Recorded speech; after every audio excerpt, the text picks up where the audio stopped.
8 لاکھ مسلمانوں کی لڑکیاں مرتد ہو کر ہندوؤں کے ساتھ جا چکی ہیں۔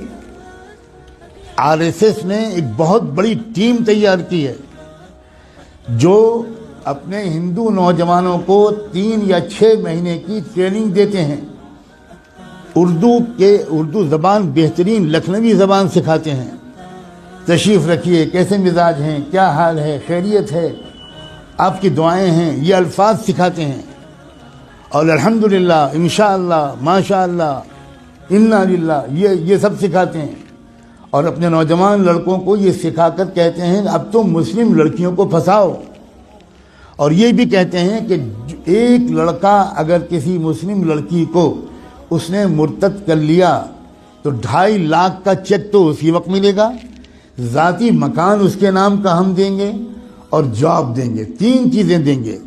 بے روزگاری کے اس دور میں جس میں کہ کوئی جاب مل ہی نہیں رہا ہمارے نوجوانوں کو، وہ نوجوان، وہی غیر مسلم نوجوان سوچتے ہیں کہ بھئی دونوں ہاتھ میں لڈو ہیں، ہم تو ایک لڑکی کو اپنا بھی لیں گے، اس کو ادھرم بھی بنا دیں گے، اور پھر 2.5 لاکھ کا چیک بھی ملے گا، ذاتی مکان بھی ملے گا، اور اس کے بعد جاب بھی ملے گا۔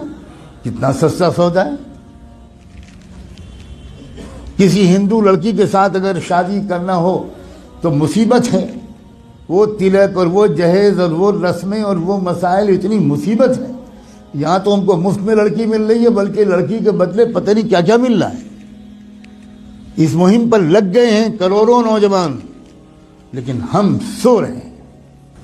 اللہ جانے کون سا کوڑا ہمیں چاہیے اللہ کا، کون سا درہ چاہیے، کون سا تماچا چاہیے، کون سا عذاب چاہیے ہمارے جاگنے کے لیے۔ میں نے آیت پڑھی تھی، یہ جو اس وقت کا مسئلہ گناہوں کا نہیں ہے، اس وقت کا اصل مسئلہ ارتداد کا ہے۔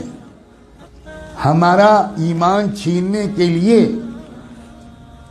بلینز آف ڈالرز کے فنڈ ایلوکیٹ کیے گئے ہیں۔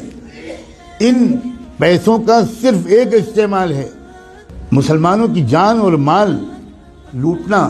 یہ بہت چھوٹا کام ہے۔ اب جو کام ہے وہ یہ کہ ایمان چھینو ان سے، ڈراؤ دھمکاؤ بھی، لالچ بھی دو۔ ڈرانا دھمکانا بھی آپ نے پچھلے 1 ہفتے میں خوب سن لیا، اور لالچ دینے کی بات اگر نہ سنا ہو اور کانوں میں روئی ٹھوسی ہوئی ہو تو آج تو میں کم سے کم آپ کو بتا رہا ہوں، اب تو جاگ جاؤ۔ اپنے بچوں اور بچیوں کو کہاں پڑھوانا ہے اور کہاں نہیں پڑھوانا ابھی بھی سمجھ میں نہیں آئے گا۔ اکبر الہ آبادی جو الہ آباد ہائی کورٹ کے جج تھے، انہوں نے شعر کہا تھا، وہ کوئی مولانا نہیں تھے، وہ کوئی حاجی صاحب اور حافظ قرآن نہیں تھے، انگریزوں کے زمانے میں ہائی کورٹ کے جج تھے۔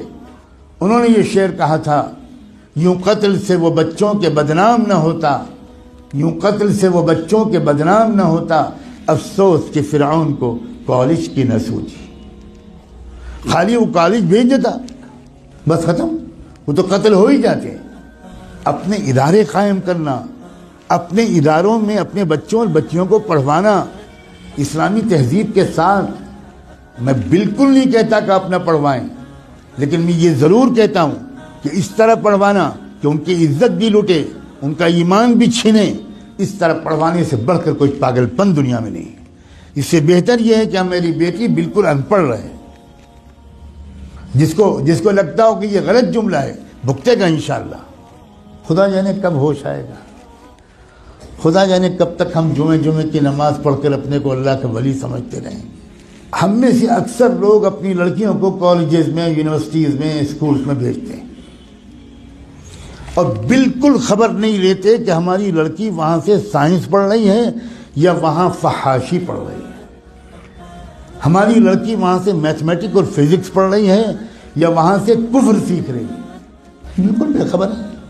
جب کوئی کہتا ہے کہ بھائی اپنی لڑکیوں کو پردہ کراؤ، باحیا بناؤ، بے پردہ مت رکھو، یہ مولانا لوگ پتہ نہیں کیا پرانے زمانے کی باتیں کرتے ہیں، کیا پرانے زمانے کی باتیں۔ زمانہ بدل گیا، زمانہ بدل گیا، رسول اللہ بدل گئے، اللہ بدل گیا، قرآن بدل گیا، اسلام بدل گیا، کیا بدل گیا؟ یہ کہیے کہ ہم بدل گئے، زمانے کو مت کہیے کہ زمانہ بدل گیا، جھوٹ ہے کہ یہ زمانہ بدل گیا، کہیے کہ ہم بدل گئے۔ ہم منافق ہو گئے. ہم نے ایمان کو، جنت کو معمولی چیز سمجھا ہے. ہم نے جہنم کو معمولی چیز سمجھا ہے. ہزاروں لاکھوں لڑکیاں، جو لڑکیاں گھر سے برقع پہن کے نکلتی ہیں، کبھی آپ فالو کیجئے اپنی بیٹی کو. جو لڑکی برقع پہن کے نکلتی ہے، اس کو باپ کو کہہ رہا ہوں میں، اس کے بھائی سے کہہ رہا ہوں، کبھی دیکھیے کہ کیا وہ برقع گھر سے باہر کتنی دور تک رہتا ہے، اور اس کے بعد وہ برقع لپٹ کے پرس میں جاتا ہے، اور اس کے بعد کیا ہوتا ہے. کتنی بے خبر ہے امت مسلمہ. میں چند دنوں پہلے شاید جب حاضر ہوا تھا یہاں تو یہ بات کہہ چکا تھا. میں پھر دہراتا ہوں، اور ہو سکتا ہے کہ میں نے نہ کہا ہو، کیونکہ میں ہزاروں جگہ یہ باتیں کہہ رہا ہوں. اتراکھنڈ سے میرے پاس میسج آیا کہ خود ایک وہ لڑکی جو خود حافظ قرآن تھی وہ مرتد ہو گئی. کچھ خبر نہیں ہوئی. عجیب غریب قسم کی غفلت ہے ہم پر. خدا جانے کون سا نشہ پہ آیا ہم نے. ابھی 2 روپے کھو جائیں تو نیند اڑ جاتی ہے. ابھی کوئی سودا مہنگا مل جائے 5 روپے تو حالت خراب ہو جاتی ہے، کھانا نہیں کھایا جاتا. اور ایمان چھن رہا ہے، ڈاکے پڑ رہے ہیں ایمان پر. کیا منہ دکھائیں گے محمد رسول اللہ کو قیامت میں؟ کیا ہوگا جس دن کی میزان لگے گی، اعمال تولے جائیں گے، جس دن حقیقت باہر آئے گی، اس وقت کیا ہوگا؟ پکڑو اس کو، جکڑ لو اس کو، اور زنجیروں میں جکڑ کر جہنم میں پھینک دو اس کو. اپنے اوپر ظلم کرنے والوں کو اللہ تعالیٰ کبھی ہدایت نہیں دیتا. اللہ تعالیٰ ہمیں ہوش کے ناخن لینے کی توفیق دے. اس ارتداد کا راستہ ہمارے اسکولوں اور کالجوں اور یونیورسٹیوں سے کھلا ہے. یا آپ کو چاہے جتنی بری لگے بات، میں وہ مولوی نہیں ہوں جو اپنے گاؤں سے نہیں نکلا. میں نے آکسفورڈ میں تقریریں کی، کیمبرج میں تقریریں کی. میں نے اسٹینفورڈ یونیورسٹی جو امریکہ کا سب سے بڑا یونیورسٹی ہے، اس میں 7 لیکچرز میرے ہوئے. میں نے اقوام متحدہ میں خطاب کیا ہے. میں اس طرح کا مولوی نہیں ہوں جس طرح کا آپ سمجھتے ہیں. اور میں قسم کھا کے کہتا ہوں، اگر آپ نے اپنے بچیوں کی اور بچوں کی تعلیم اور تربیت صحیح اداروں میں نہ کی، اور ان کے ایمان کی فکر نہ کی، اور ان کی نگرانی نہ کی، تو آپ کے گھروں میں خدا جانے کیا کیا ہونے والا ہے. میں نے آج اپنی ذمہ داری اس مسجد کے اعتبار سے بالکل ادا کر دی. اب میں آپ سب کو، آپ کی نسلوں کو اللہ کے حوالے کرتا ہوں.